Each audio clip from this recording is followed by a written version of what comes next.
Hey guys, Woods Farm here, just back out working on Project 222, the Scout Car.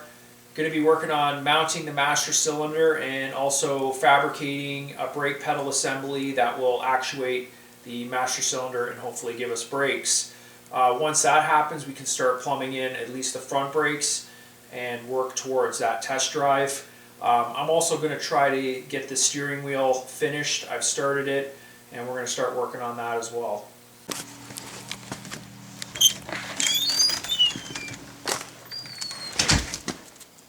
What do you want?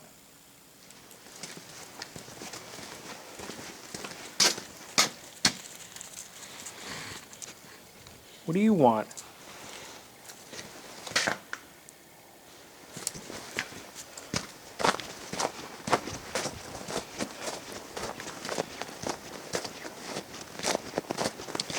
Well, it's officially winter.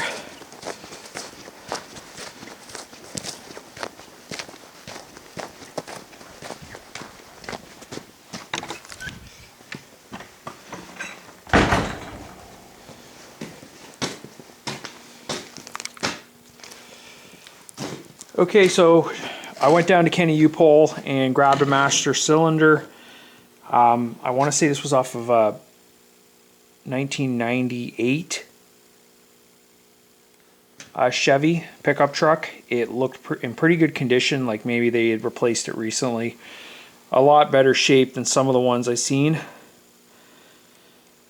And it's a fairly large bore, and I also notice this brake line is slightly larger diameter than this brake line. I assume this is fronts, back. I think that's going to work well for our purposes. So we're going to do an unboosted system, and I'm going to basically have to fabricate everything from scratch, I think. Basically a mount and a brake pedal assembly that somehow will fit up in the nose of the Scout Car. Also grabbed a brake pedal while I was there. This is off an old Dodge, and it was easy to get off, and I thought maybe it might save some fabricating time. Cost me about 16 bucks.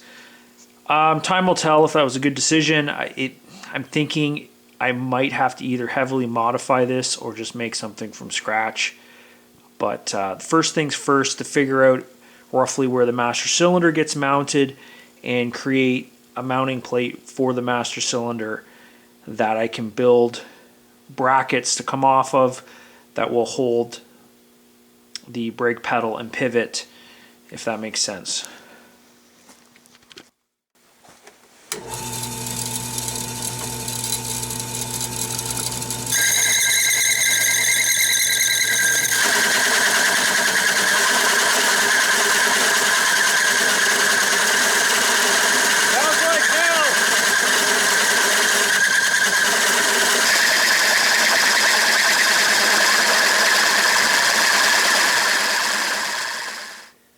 Okay, there's a metal plate, 9x6. It's got a 2-inch hole in it. That's for the bore to fit through. So now I just need to mark out and drill the mounting holes that will bolt the master cylinder up to this plate.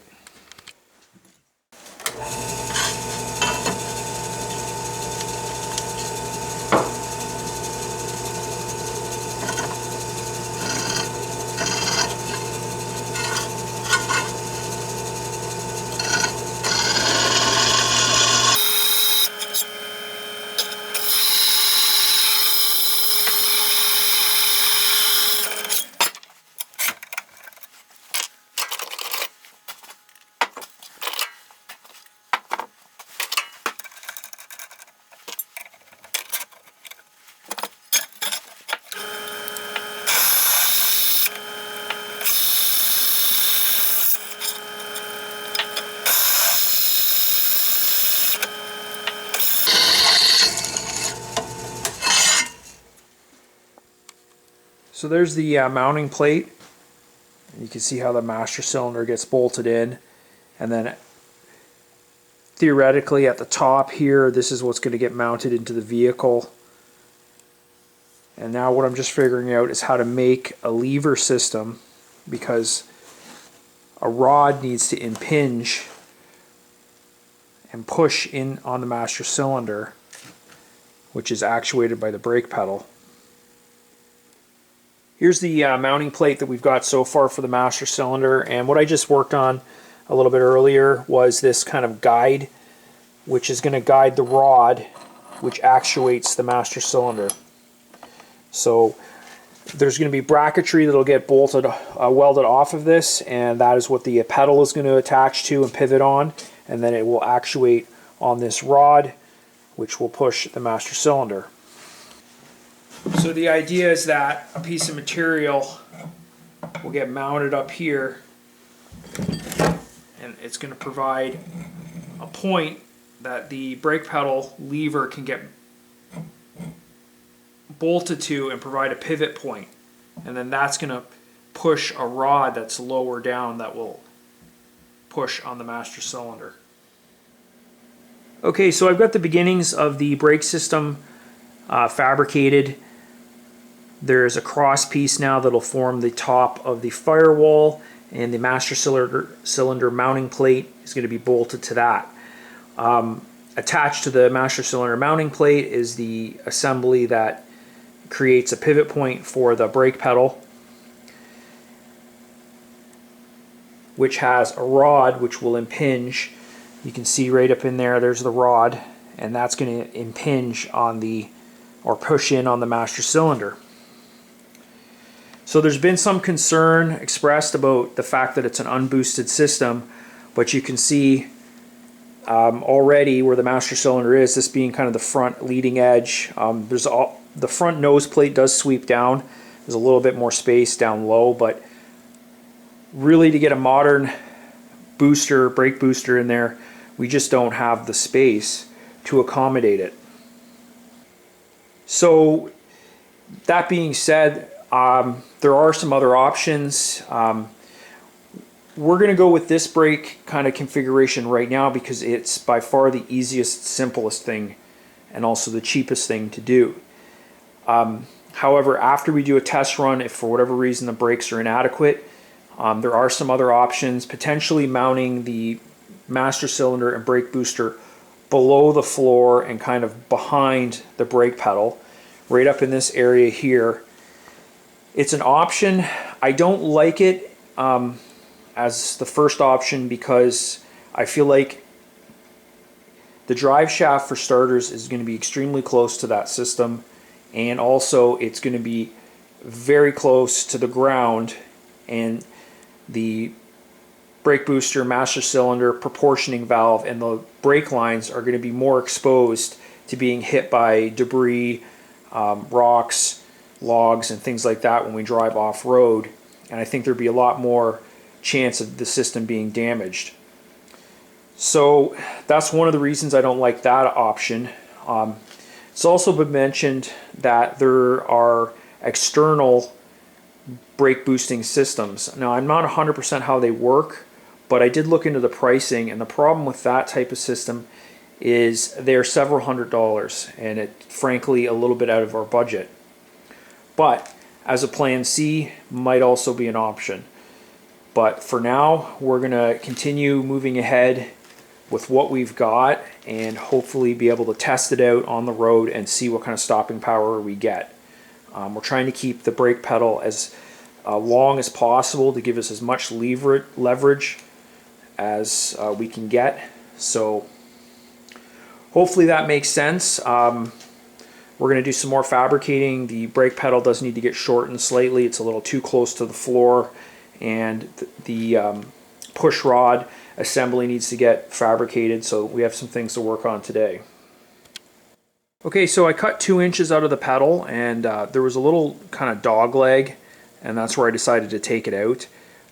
The offset in the pedal was actually beneficial for us, but we need to shorten it, so that was the best way to do it. It also needs to be in line with the push rod on the master cylinder, and the little offset was kind of playing around with the alignment.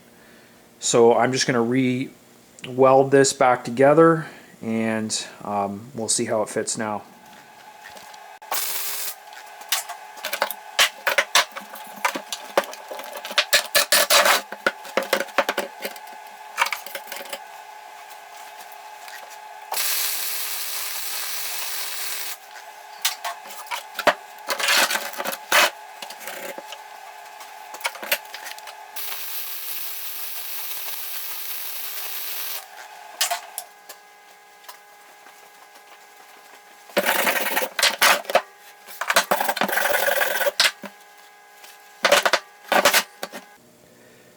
Okay, there it is welded together. Pretty good weld, so it should hold. That said, I might grind it down and do another bead over top. We'll see. Okay, there's the push rod assembly on the brake pedal, so we're just going to test fit it and see how it works. It's adjustable, not by much, but if you had a longer threaded rod, you could make it more adjustable, theoretically. There's a captured nut on the other side here, and there's a jam nut here, and therefore you can actually change the distance. Okay, so there it's installed. And if you pull it out, you can see, you just take that gasket out. That's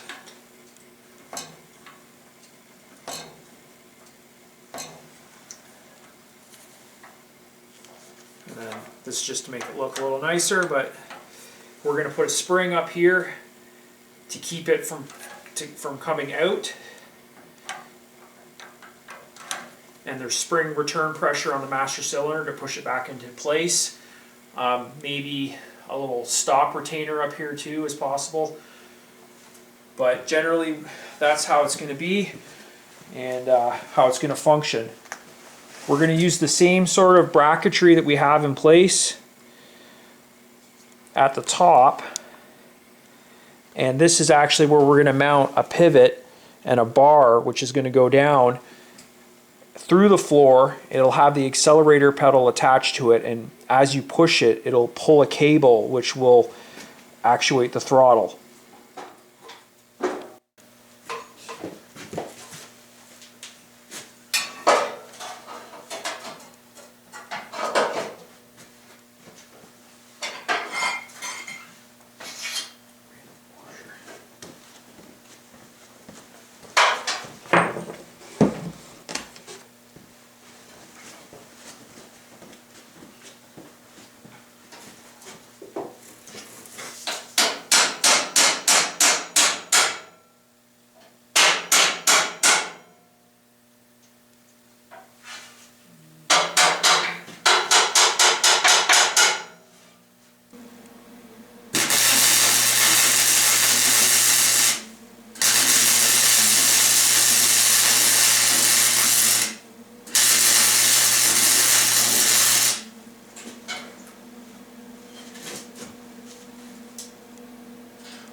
Okay guys, I'm just going to wrap this video up here. We've got the master cylinder mounted, we've got a brake pedal mechanism set up.